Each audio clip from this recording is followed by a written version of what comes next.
Bapa di surga, dikuduskan dan dimuliakanlah nama-Mu. Kami bersyukur buat hari ini ketika kami masih diberikan kesempatan untuk beribadah bersama dengan keluarga, walau berada di rumah saja.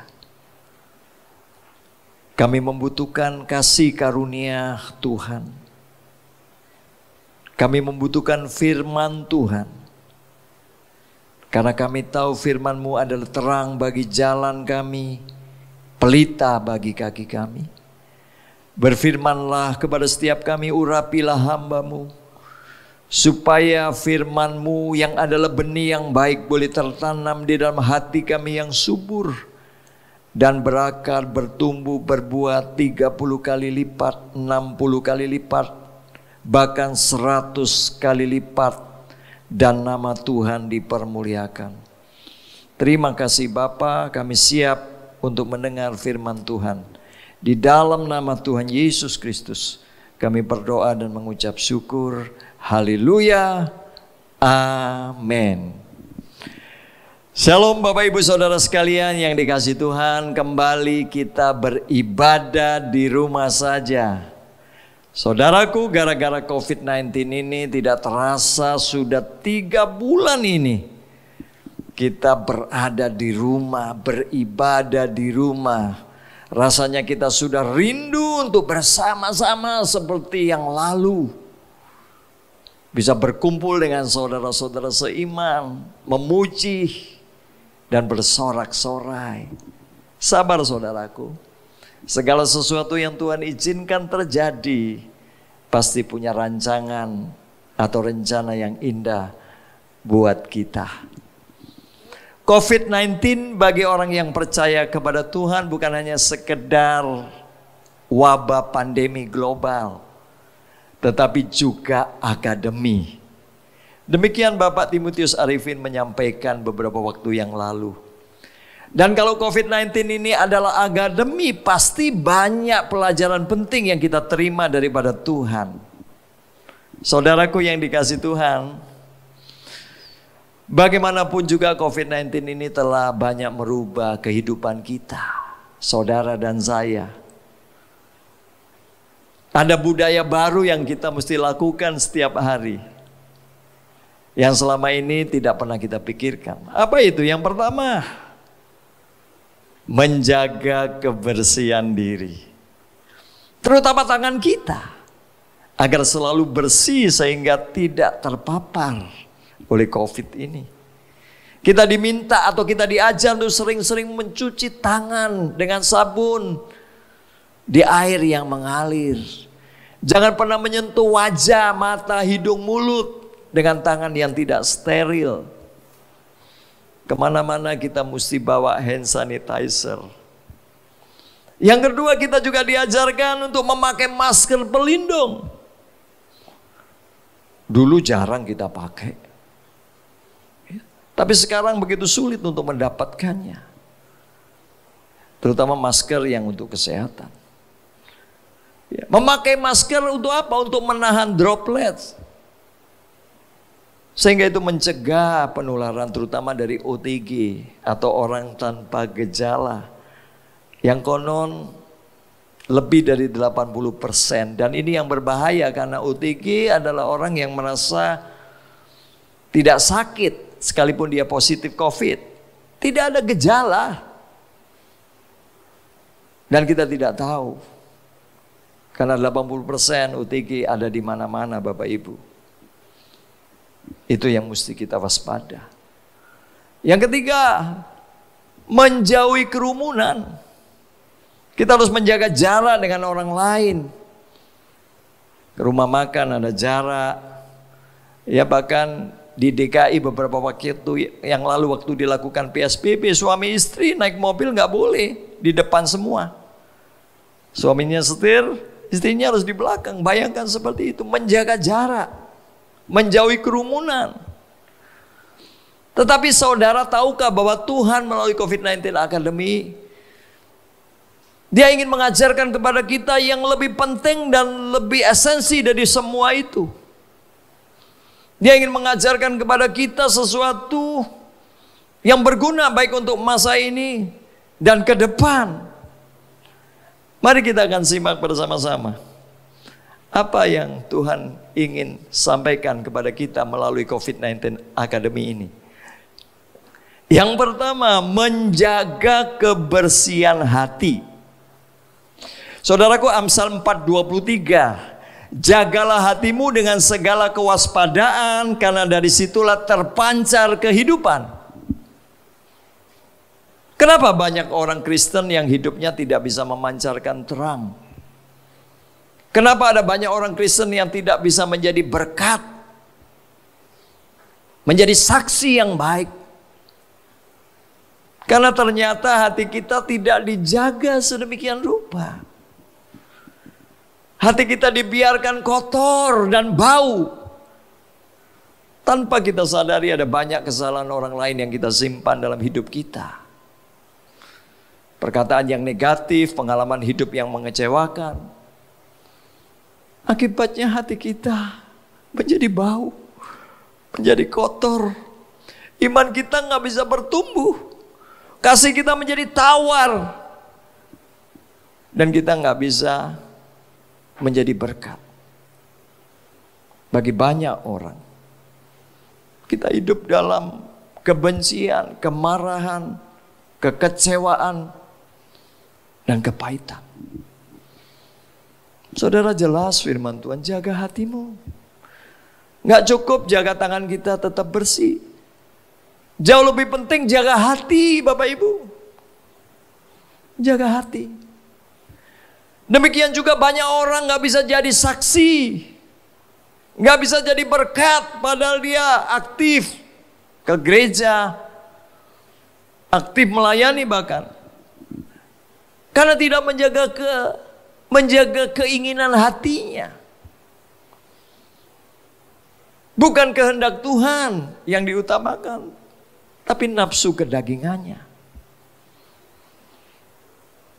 Saudara, Tuhan Yesus dengan tegas mengatakan dalam Lukas 21 ayat 34. Jagalah dirimu supaya hatimu jangan syarat oleh pesta pora dan kemabukan serta kepentingan-kepentingan duniawi. Dan supaya hari Tuhan jangan dengan tiba-tiba jatuh ke atas dirimu seperti suatu jerat. Tapi ada banyak kita tidak menghiraukan apa yang disampaikan oleh Tuhan Yesus. Kita lebih mengutamakan kesenangan kita, kepentingan duniawi, pesta pora. Itu menjadi kehidupan atau gaya hidup kita sehari-hari. Saudaraku, melalui COVID-19 Academy ini Tuhan ingin kita kembali menjaga hati kita, supaya tetap suci, penuh iman dan penuh kasih. Sebab itulah berkat dan kekayaan sejati yang Tuhan sediakan bagi kita. Mari cek hatimu dan hatiku. Kalau ada kekotoran, ada sampah, buang. Hati kita bukan tempat sampah. Saya sudah berkali-kali ngomong. Hati kita ini mulia, tempat untuk menyimpan firman, segala yang kudus, yang suci, yang baik, yang manis, yang sedap didengar, yang terpuji. Itu yang kita simpan, itu yang kita pikirkan. Maka hati kita akan selalu gembira. Dan hati yang gembira adalah obat yang manjur. Saudara, mari perhatikan firman Tuhan.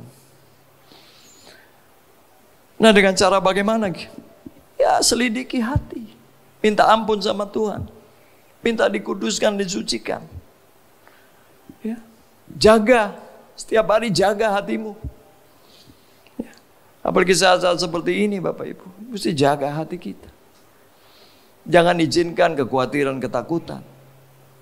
Kita mesti lebih banyak mendekatkan diri kepada Tuhan. Yang kedua Bapak Ibu. Melalui COVID-19 Academy ini, apa yang Tuhan ingin ajarkan kepada kita?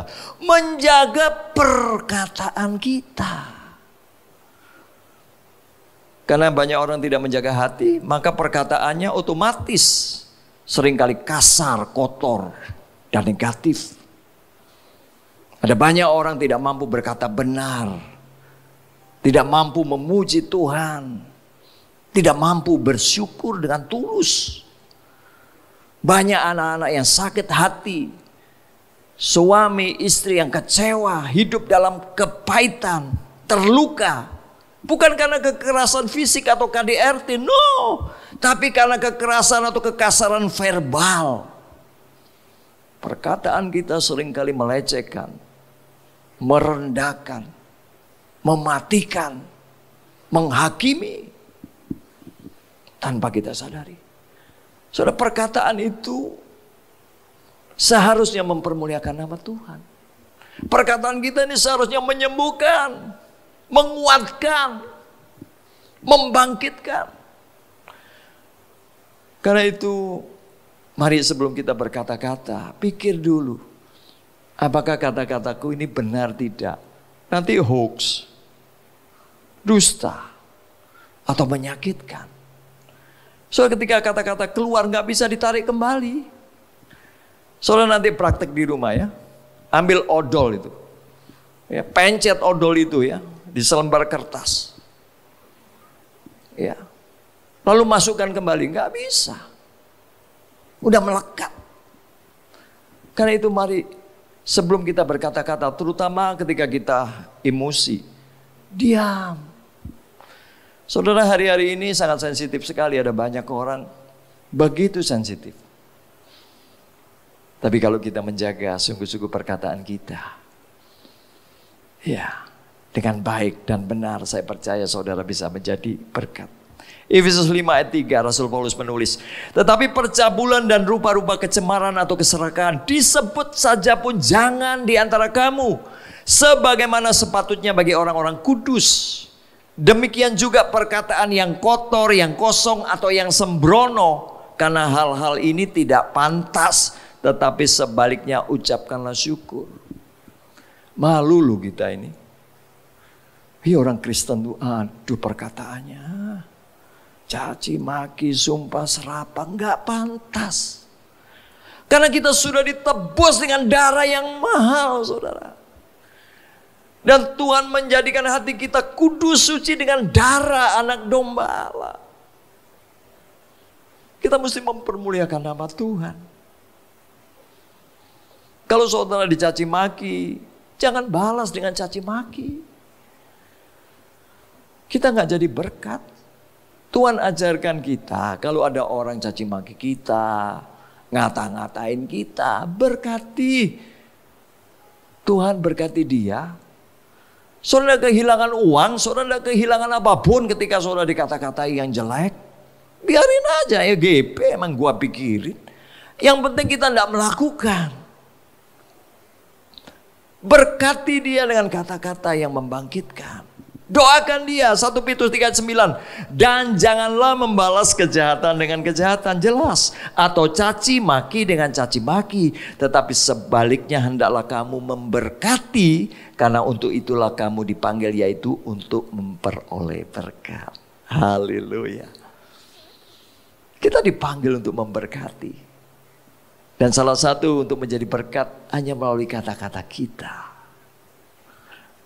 Kolose 3 ayat 16. Hendaklah perkataan Kristus diam dengan segala kekayaannya di antara kamu, sehingga kamu dengan segala hikmat mengajar dan menegur seorang akan yang lain, dan sambil menyanyikan mazmur dan puji-pujian dan nyanyian rohani, kamu mengucap syukur kepada Allah di dalam hatimu. Wah. Coba praktekkan, mulai dari rumah, suami ya bicara sama istri, sayang gitu. Ya, istri bicara sama suami, sebaliknya darling. Wah, indah sekali. Kita ngomong selalu pakai tolong walaupun kepada anak. Coba mulai latih itu. Dan kalau itu dilatih terus menerus, maka rumah tangga kita menjadi tempat yang paling indah. Kita bisa merasakan surga sebelum kita tinggal di surga. Tidak ada dusta, tidak ada kata-kata yang kasar, merendahkan, no. Kita mesti belajar. Nah, bagaimana? Ya mulai merenungkan firman. Biarkan firman itu mengendap di alam bawah sadar kita. Karena itu Mazmur 1 itu jelas.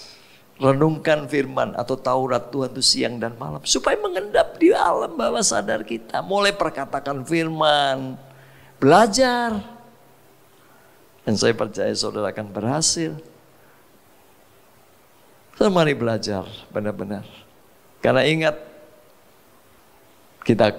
kita harus mempertanggungjawabkan perkataan kita di hadapan Tuhan.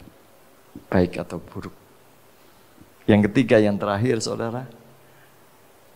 Melalui COVID-19 Academy ini Tuhan mengajar kita bukan hanya physical distancing, tetapi sungguh-sungguh menjaga kelakuan kita.